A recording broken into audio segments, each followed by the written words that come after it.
Okay. Today I want to talk a little bit about the models of reading because I think it will help to contextualize as you get into the textbook reading and hear more about um, the ideas and the theories behind disciplinary literacy that is modeled throughout the work of the book. So we've already looked at and been talking about some of these models of reading.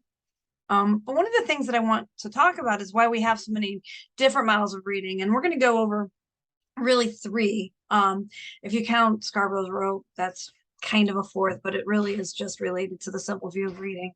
The thing that we need to think about is why it's so complex to actually define reading.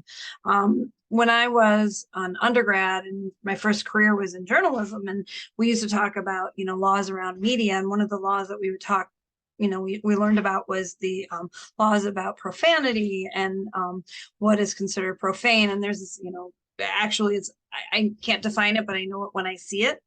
That is actually the test. Reasonable people would find it to be something to be pornographic or profane. That's the same idea with reading. It's really hard to kind of just define exactly what reading is, because reading is a physical act, right? It's a phonological process that's focused on the word level, like decoding. It's also comprehending, understanding what the text says, but it's asking our students to make connections, and it's asking our students to be able to extend so that they're learning not just to learn what's on the page, but they're learning then to start to develop their own thinking processes. So defining reading is actually a lot more complex than we like to think about it as being. And I have this quote from Edmund Burke Huey, who was actually one of the first people to really look into the complex cognitive processes that reading involves. And he has this quote. I just thought this entailed it. He wrote this quote in 1908. So that gives you a sense of just how long we've been trying to unravel the complexities of reading. And so to completely analyze what we do when we read, we would almost be the acme of a psychologist's achievements. For it would be to describe very many of the most intricate workings of the human mind, as well as to unravel the tangled story of the most remarkable specific performance that civilization has learned in all of its history. Reading is, in fact, an extremely complex task, and very closely related would be writing. And it's really important for us as teachers, regardless of which reading model we sort of subscribe to or we're hearing about at the time. I think it's very important that we begin with a deep appreciation for just how complex reading is. And from that appreciation, then we can start to do more to support our students. So we've already talked about the simple view of reading. I talked about that, I think, in week 1. And how the simple view of reading helps us to understand some of the challenges that our students might have. So we have in the simple view of reading, we have word recognition on a continuum here, and language comprehension on a continuum here. So simple view of reading, comprehension is the sum total, is word recognition times language comprehension. And remember, we said anything times 0 is 0. And it allows us to understand the various types of reading processes and struggles that we see. So when somebody is on the low end of the continuum here for word recognition, if they are on the low end for word recognition, but they actually have high language comprehension, meaning that if you engage in them in a classroom discussion or a presentation, they actually are demonstrating very high comprehension. That student is likely dyslexic or has dyslexic tendencies. If that student is on the low end of the word recognition, but also on the low end of language comprehension, which often we might have some of our students that have like intellectual disabilities, or perhaps students who have suffered from brain related injuries, then we might say that they have what we call a general reading disability. On the other end, students that demonstrate high word recognition and high language comprehension, that's really where our typical reading, that's where our skilled reading is situated. But we do have a group of students who maybe can decode really, really well, but they don't understand what they're decoding. They're the type of students that they read a passage, they can read it with 100% accuracy. You ask them what they just read, they can't really recall. Those students we call hyperlexia. And so the simple view of reading, we had Hollis Scarborough kind of tried to tweak that out and say, what does that mean? So what is, and what would that look like? And so she talked about this idea of decoding, phonological awareness, and sight recognition. Our students are able to decode a word using the sounds, the phonological awareness, and get to the point where they're automatic in their recognition of most words, right? That's where she called word recognition. Over here, under language comprehension, she talked about these ideas of vocabulary knowledge, background knowledge, language structures, literacy knowledge, and verbal reasoning. These are our abilities, our ability to do things like draw inferences, make connections, predict. And these were what she identified as language comprehension. And they all tie together increasingly strategically and tightly for what we call skilled reading. Another view of reading would be the transactional view of reading, which is an idea that meaning is created through the interaction between the reader and the text, or a transaction, literally a transaction. This was created in 1970s with actually she was a literary critic, and she wanted to understand why it is that many people could read a work of literature and get very different responses and reactions. And so she came up with this theory that says that really meaning is derived through a complex interaction between what the text says, the person reading the text, and the experiences, the combination of those experiences. And so she had, this graphic has some other things to talk about, like the amount of time a student is given when they are given access to a text, the home there, what their social experiences might do. So all of these things influence the meaning making. Also, I should say, the time period that the text was written and the social experiences of the writer. All of these things are sort of mediated in order for meaning to be created. And therefore, in this model, meaning is not fixed, right? It becomes, therefore, reading is I should say not fixed here, is not fixed and is personal. So this is when some of you may have had experiences in high school and junior high where you asked to like draw connections between text to text. So how does this relate to something else that we read? How does this relate to what you know about the world? And how does this relate to what you know about yourself? Because really what we're doing here is we're kind of having all of these interactions about the reader and about the text, and they're interacting, and that's how the reader is deriving their meaning.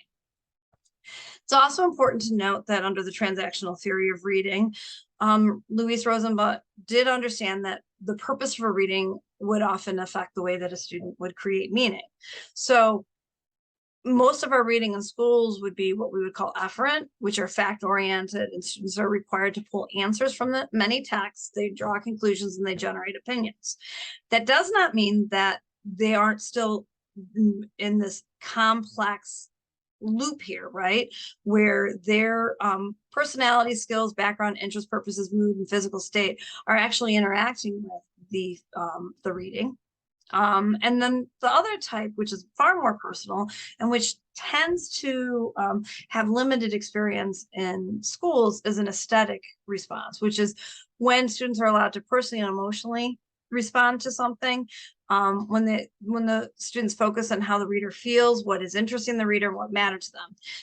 Now I say that in school, the aesthetic response is often not valued, but the fact of the matter is our students are often having aesthetic responses, and that often can explain why they are so quick to reject some of the reading that we might ask them to do in the high school classroom, because they may be responding emotionally and we're asking for an efferent response. And so sometimes it would help teachers to allow students to sometimes respond aesthetically, or to respond ecstatically first before asking them to respond to something, what would you call an efferent response. So for instance, if I put together a very hard, very arcane, if I put in front of my English students a very difficult and a very arcane text, it would be appropriate for me for the first time to let them kind of respond to it in terms of being frustrated with it,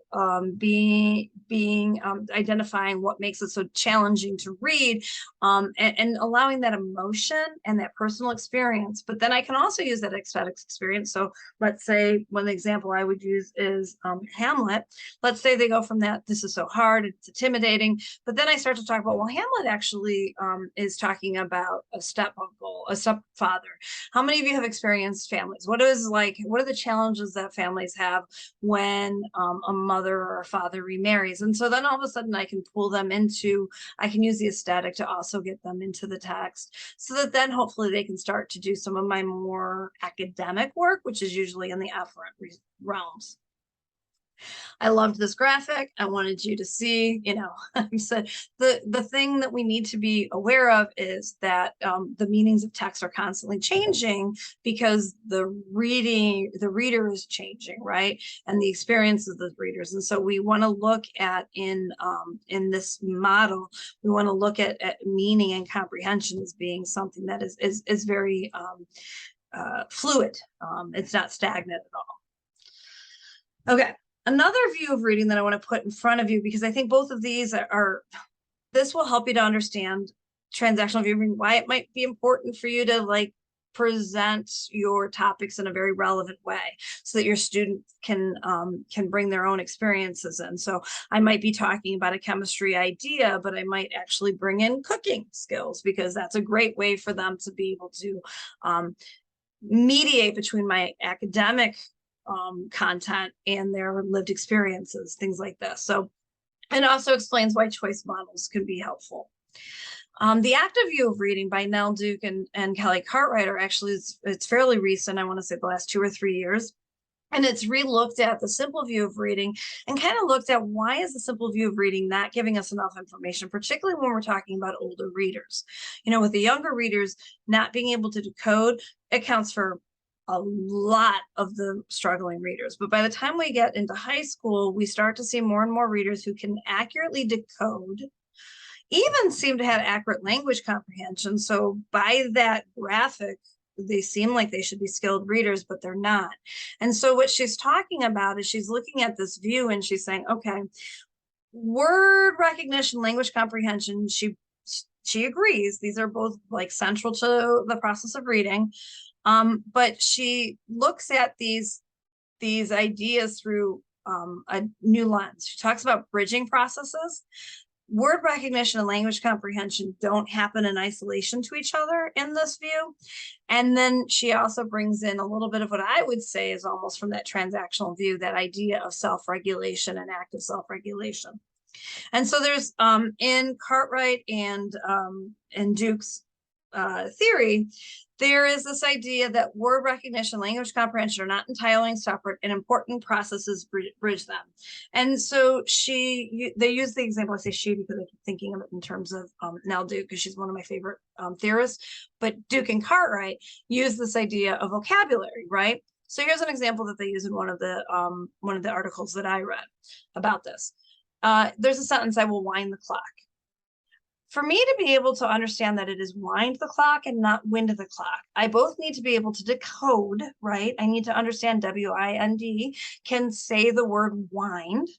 But I also need my language comprehension skills to think about the context and understand that actually that means wind and not wind, right? You wind up a clock, you don't wind up a clock. So that is where they talk about this idea of vocabulary and how vocabulary is very much controlled in a large part with our experiences and our background knowledge. And the other thing is reading fluency. So reading fluency, if you ever were, as a child, if you ever experienced a reading fluency test, you might have been asked to read from a passage for a minute, and your teacher was developing what they called words correct per minute. Reading fluency really, in this theory, and really in most of the people that are reading fluency specialists, they talk about it's not just automaticity. It's not just how fast they can read, which would be mostly decoding, right? But it's also prosody. Are they reading with the right expression? So when it comes to a question, do they raise their voice? and make it sound like a question. If something is supposed to be intense, can you tell it? Is there an emphasis in their voice? Things like that. And then morphological awareness is this idea that we use our language comprehension and our word recognition to start to recognize relationships between words. So for instance, magic and magician, I understand that I can see that the root of magician is in fact magic. So now I can draw the connections. I understand that IAN often represents a person. And so now a person of magic, right? Now I've used my morphological awareness, which comes from both my word recognition and my language comprehension to be able to comprehend a word. The other thing that she talks about, which I think as people, as teachers that are going to be working with older students, is the importance of active self-regulation.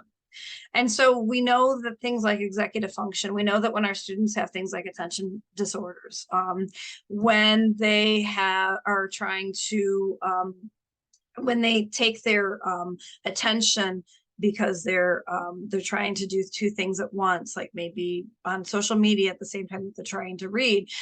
We know the role that executive function and attention plays.